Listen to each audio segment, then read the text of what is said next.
आप सभी का स्वागत है और आप देख रहे हैं अपना यूट्यूब चैनल रीमेक एडुबात।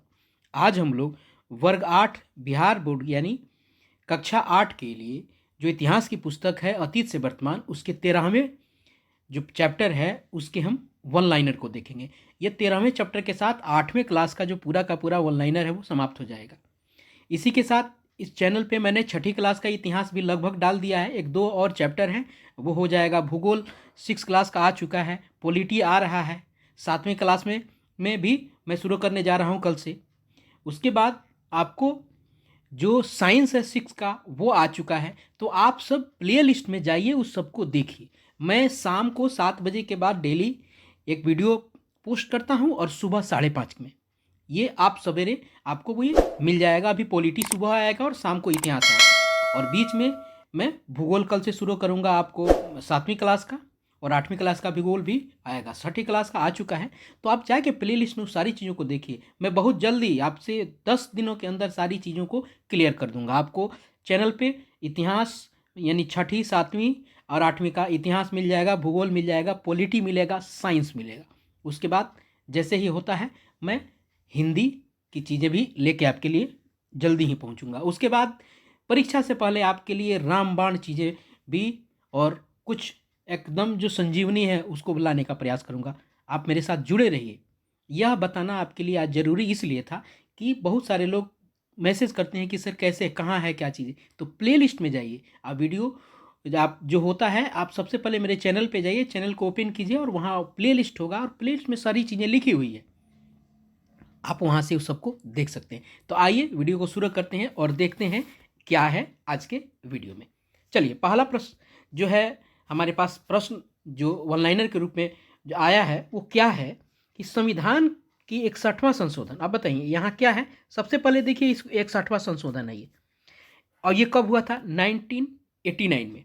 इसमें क्या हुआ था देखिए, संविधान संशोधन अधिनियम द्वारा भारतीय नागरिकों की मतदान की आयु 21 से 18 कर दी गई थी। देखिए यहाँ कौन सा संशोधन था, पूछता है यहीं। 61वां संशोधन था।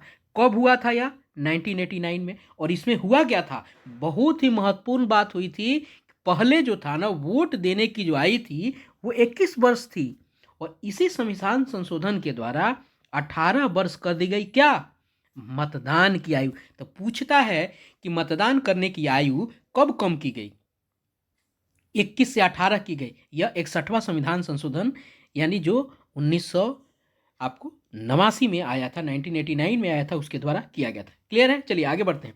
स्वतंत्रता के समय भारत की आबादी लगभग 34.5 करोड़ थी। ये पूछता है लगभग में, लगभग 34.5 करोड़ थी। आगे देखते हैं। कैबिनेट मिशन की स्थापना 24 मार्च 1946 को ब्रिटेन के प्रधानमंत्री क्लेमेंट एटली के आदेश पर की गई थी। कैबिनेट मिशन जो हमारे यहाँ आया था, और ये कैबिनेट मिशन की स्थापना जो है 24 मार्च 1946 को ब्रिटेन के प्रधानमंत्री क्लेमेंट एटली, और ध्यान रखिएगा इन्हीं क्लेमेंट एटली के समय भारत आज़ाद भी हुआ था। ये कैबिनेट मिशन आया था और इन्होंने इस तरह की बातें आगे की थी। तो ध्यान रखिएगा, प्रश्न आता है कि जब भारत आज़ाद हुआ था उसमें ब्रिटेन का प्रधानमंत्री कौन था। यह भी पूछता है कि किस पार्टी की सरकार थी। आइए आगे देखते हैं। भारत की स्वतंत्रता के समय ब्रिटेन की प्रधानमंत्री कौन थे? क्लेमेंट एटली। अभी मैंने बताया आपको। संविधान के कुछ उपबंध को 26 नवंबर 1949 को ही लागू कर दिया गया। तो आप जब प्रस्तावना पढ़ते हैं तो उस प्रस्तावना में इसका जिक्र आता है कि आज इसको अंगीकृत किया जाता है, यानी उस दिन उसको रजिस्टर्ड कर दिया गया।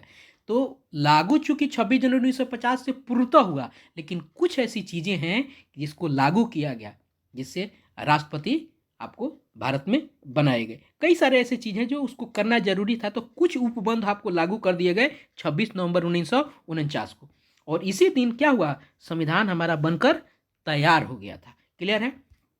हम आधुनिक इतिहास जो है ना पढ़ते हैं आपको अतीत से वर्तमान 8वीं क्लास में। 7वीं क्लास से मध्यकालीन इतिहास मैं जल्दी ही लेके आऊँगा, कल या परसों से शुरू हो जाएगा। वो 3 से 4 वीडियो में वो सारी चीज़ें समाप्त हो जाएगी। सारी चीज़ें एक अमृत के रूप में मैं आपके लिए लेके आ रहा हूँ। तो अगर मैं इतना आपके लिए मेहनत कर रहा हूँ तो आप अपना साथ दीजिए ना हमको। आप मेरा सपोर्ट कीजिए, मेरा समर्थन कीजिए और मेरा साथ दीजिए। साथ के लिए क्या है? बस सब्सक्राइब की तरफ आप अपना हाथ बढ़ा दीजिए, चैनल को सब्सक्राइब कीजिए यदि आपने अभी तक नहीं किया है। देख रहे हैं, पसंद आ रहा है तो लाइक कीजिए, सब्सक्राइब जरूर कीजिए ताकि मैं आपसे जुड़ा रहूं। आइए आगे देखते हैं क्या है। अब देखिए, संविधान की कुंजी प्रस्तावना को कहते हैं। पूछता है कि संविधान की कुंजी क्या है, तो संविधान की कुंजी प्रस्तावना है। आइए अगला क्या है। हमारे संविधान को मिति मार्ग शुक्ल सप्तमी संवत 2006 विक्रमी को अंगीकृत किया गया। हम सब जानते हैं कि 26 नवंबर 1949 को किया गया था। अगर हिंदी तिथि को पूछा जाए, अगर यह आ जाए मिति मार्ग शुक्ल सप्तमी, शुक्ल क्या होता है ना, ये शुक्ल कहा जाता है देहात में वजूरिया, एक होता है ना आपको कृष्ण पक्ष, एक शुक्ल पक्ष, तो ये शुक्ल सप्तमी था और संवत क्या था 2006 विक्रमी। क्लियर है, उसी दिन इसको अंगीकृत किया गया था। आइए देखते हैं आगे। केंद्र और राज्य के बीच किसी मुद्दे पर टकराव की स्थिति में केंद्र का कानून प्रभावित आपको होता है। अवशिष्ट शक्तियां जो है ना भारत में, वो केंद्र के पास है। मान लीजिए कि हम जानते हैं कि कुछ आपके यहाँ अपने यहाँ सूची बनी है ना, केंद्र सूची, राज्य सूची और समवर्ती सूची। तो अब उसके अलावा भी मान लीजिए कुछ ऐसा एक मुद्दा आता है जिसपे क्या होता है, राज्य भी अपना कानून बनाता है और केंद्र भी बनाता है, लेकिन जब वहाँ द्वंद्व की स्थिति आती है तो केंद्र का कानून प्रभावी होता है, क्योंकि अवशिष्ट शक्ति जो है ना भारत को केंद्र सरकार के पास है। इसको ध्यान रखने की जरूरत है। केंद्र के पास क्या, अब बताइए केंद्र के पास जो है ना कौन कौन सी चीजें केंद्र के पास है। तो देखिए, कराधान का मतलब होता है टैक्स, संचार, रक्षा, विदेश नीति की जिम्मेदारी होती है किसके पास, केंद्र के पास। किसी भी हालत में संचार राज्य के पास नहीं रहेगा, रक्षा नहीं रहेगा, विदेश नीति नहीं रहेगा, और टैक्स जो किया जाता है वो आपको इम्प्लीमेंट किया जाता है, आप पर लाइबल का आपको बनाया जाता है, वो सारी की सारी किसके पास है, ये आपको राज्य केंद्र के पास है। क्लियर है। चलिए आगे है, केंद्र और राज्य के बीच शक्तियों का बंटवारा 3 सूचियों में विभाजित किया जाता है। केंद्र और राज्य के बीच में कौन कौन सी, केंद्र सूची, राज्य सूची और समवर्ती सूची। अब केंद्र सूची में केंद्र के द्वारा किए जाने वाले कार्य हो रहते हैं और राज्य सूची में राज्य के द्वारा किए गए कार्य होते हैं। तो भाई ये समवर्ती सूची क्या है, तो इसमें ऐसे कार्य को रखा जाता है जिसको राज्य भी कर ले और सरकार, केंद्र सरकार भी कर ले, यानी दोनों कर सकते हैं, ऐसे कार्य होते हैं। आगे देखते हैं, समवर्ती सूची को केंद्र और राज्य दोनों को ही कानून बनाने का अधिकार है। समवर्ती सूची पर इसमें जो भी आपको, जो भी अगर कोई भी चीज है केंद्र में, कोई भी बात है, उस चीज पर आपको जो कानून बनाने का अधिकार है वो क्या है, दोनों को है समवर्ती सूची में। क्लियर है। चलिए अब देखिए, संविधान के अनुच्छेद 343(1) में हिंदी को राजभाषा का दर्जा दिया गया। ध्यान रखिए, हम सब बहुत से भावना में कहते हैं कि हमारी राष्ट्रभाषा है हिंदी, राष्ट्रभाषा, जबकि राष्ट्रभाषा है ही नहीं अपने देश में। राष्ट्रभाषा नाम की कोई चीज़ नहीं है।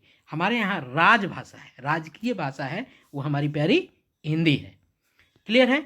और इसका जिक्र कहाँ है, 343 के भाग 1 में है। क्लियर है। देखिए, राजभाषा है, राष्ट्रभाषा नहीं है। इसकी बहुत बड़ी कहानी है, उसका जिक्र फिर कभी किया जाएगा। आगे देखते हैं, संविधान के अनुसार अंग्रेजी भाषा को अदालती कामकाज के लिए अपनाया गया। ध्यान रखिएगा, अंग्रेजी भाषा जो है ना वो अदालती काम का ऑफिशियल भाषा है। जो भी जुडिशियल वर्क है आपको अंग्रेजी में उस चीज को अपनाने की बात कही है संविधान के अनुसार। संविधान के प्रारूप समिति के अध्यक्ष कौन थे, डॉक्टर भीमराव अंबेडकर। आगे है, मौलिक अधिकार की संख्या कितनी है, 6 है। कितनी है, 6 है। आइए आगे देखते हैं, मूल रूप से भारत के संविधान के भाग 3 में 7 मौलिक अधिकारों को शामिल किया गया था। जब संविधान बना था तो उसके भाग 3 में ध्यान रखिएगा, पूछता है कि मौलिक अधिकार किस भाग में है संविधान के, तो कौन से भाग में है, भाग 3 में है। 7 मौलिक अधिकार थे मूल रूप से। इनमें संपत्ति का जो अधिकार था वो शामिल था, जिसे 44वें संविधान संशोधन द्वारा हटा दिया गया। पूछता है कि मौलिक अधिकार, संपत्ति के अधिकार को किस संविधान संशोधन के द्वारा हटाया गया, तो कौन सा संविधान संशोधन, 44वां संविधान संशोधन के द्वारा संपत्ति के अधिकार को हटा दिया गया और मौलिक अधिकार कितने हो गए? 6 हो गए। क्लियर है? आइए आगे देखते हैं। अब मौलिक ये अधिकार नहीं है, ये कर्तव्य है, मौलिक कर्तव्य है। क्लियर है? अब देखिए, अब आगे है हमको मौलिक कर्तव्य। अब देखिए मौलिक कर्तव्य की संख्या क्या है? 11 है। और इस मौलिक कर्तव्य पे ज़्यादा डिटेल हम पॉलिटी के आपको कल सुबह आपको जो मिलेगा उस मिल जाएगा आपको, उसमें पूरा डिटेल मैंने मौलिक कर्तव्य के पे हम चर्चा करके बात करेंगे। क्लियर है? तो मौलिक कर्तव्य की संख्या कितनी है? 11 है। कितनी है? 11 है। जन गण मन राष्ट्रगान है, वंदे मातरम राष्ट्रगीत है। बहुत सारे लोगों को कन्फ्यूजन रहता है राष्ट्रगान और राष्ट्रगीत में। जन गण मन क्या है? हमारा राष्ट्रगान है, और वंदे मातरम राष्ट्रगीत है। जन गण मन की रचना रविन्द्रनाथ टैगोर ने की थी, और वंदे मातरम की रचना किसने की थी? बंकिम चंद्र चटर्जी ने। और उसके बाद वंदे मातरम आनंद मठ से लिया गया था। क्लियर है? चलिए आगे देखते हैं। श्री रामलू राजू ने एक अलग राज्य आंध्र प्रदेश की मांग को लेकर भूख हड़ताल से अपनी जान गंवा दी थी। किसने? अब जब हम चूंकि अभी चर्चा कर रहे हैं, स्वतंत्रता हमने करा दी है।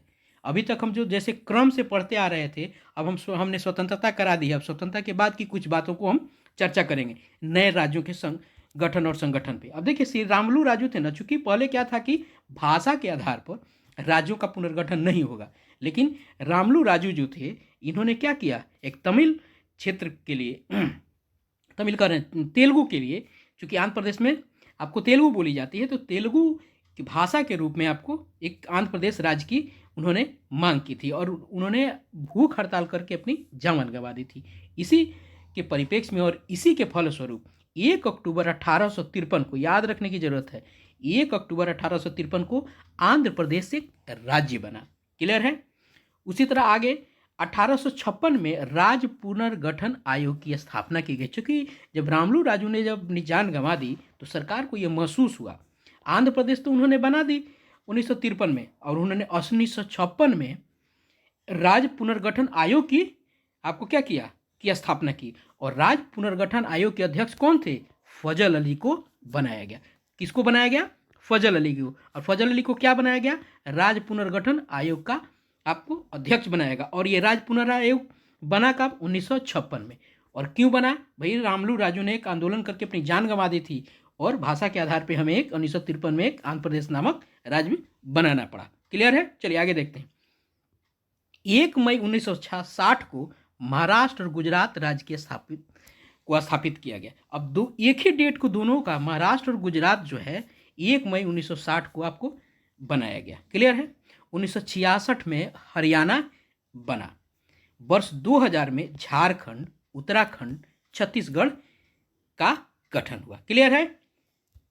हमने यहाँ आंध्र प्रदेश को जाना जो 1953 में बना, हमने यहाँ महाराष्ट्र और गुजरात को जाना जो 1960 में बना, हरियाणा को जाना जो 1966 में, 2000 में झारखंड, उत्तराखंड और छत्तीसगढ़ राज्य जो बने। अभी एक और राज्य तेलंगाना बना है। अब देखिए, योजना आयोग का गठन 1950 में हुआ। अब योजना आयोग नाम की कोई संस्था नहीं है, लेकिन चूंकि इतिहास की बातें हैं तो पढ़ना जरूरी है। ये योजना आयोग कब बना था? 1950 में बना था। और ये अब योजना आयोग जो है वो नीति आयोग के रूप में कार्य करती है। अब देखिए, अब इसी योजना आयोग की तरह पंचवर्षीय योजनाएं लाई गई थी जो 5-5 वर्ष के लिए थी। पहली पंचवर्षीय योजना क्या था? 1951 से 56 था, जो किस पे केंद्रित था? आपको कृषि आधारित था। अब पहली पंचवर्षीय योजना शानदार प्रश्न हेराल्ड डोमर पर आधारित था। ये योजना जो हेराल्ड डोमर मॉडल पे आधारित था। पहली पंचवर्षीय योजना एकदम पूछ दिया जाता है कि पहली पंचवर्षीय योजना की अवधि क्या है, तो 1951 से 56। और पहली पंचवर्षीय योजना जो किस पे केंद्रित थी? कृषि पे केंद्रित थी। और पहली पंचवर्षीय योजना किस मॉडल पे आधारित था? तो हेराल्ड डोमर मॉडल पे आधारित था। क्लियर है? आशा है आपको अच्छा लग रहा होगा। अच्छा लग रहा है तो लाइक कीजिएगा। दूसरी पंचवर्षीय योजना आपको 1956 से लेके 61 तक नेहरू ने महालनोबिस मॉडल को अपनाया था। किसने? क्या मॉडल क्या था ये? महालनोबिस मॉडल था। क्लियर है? दूसरी पंचवर्षीय योजना, और इसका अवधि क्या था 1956 से 61। पहली कितना था 51 से 56, और उसमें पहले के का मॉडल क्या था हेराल्ड डोमर और कृषि पे वो आधारित था। दूसरा क्या था मालनोबिस मॉडल। यह रट जाना है इन सब चीज़ों को। नरेगा 23 अगस्त 2005 को प्रधानमंत्री मनमोहन सिंह के शासनकाल में पारित किया गया। कब 23 अगस्त 2005 को नरेगा। इसे 2 फरवरी 2006 को राजस्थान से लॉन्च किया गया था। कहाँ से नागौर जिले से। आपको 2 फरवरी 2006 को राजस्थान से इसे लॉन्च किया गया था। इसे ये पारित किया गया आपको 2005 में। लॉन्च कहाँ से किया गया आपको राजस्थान से 2 फरवरी 2006 को। 5 में पारित हुआ, 2006 में चला। और कहाँ से राजस्थान ये पूछता है।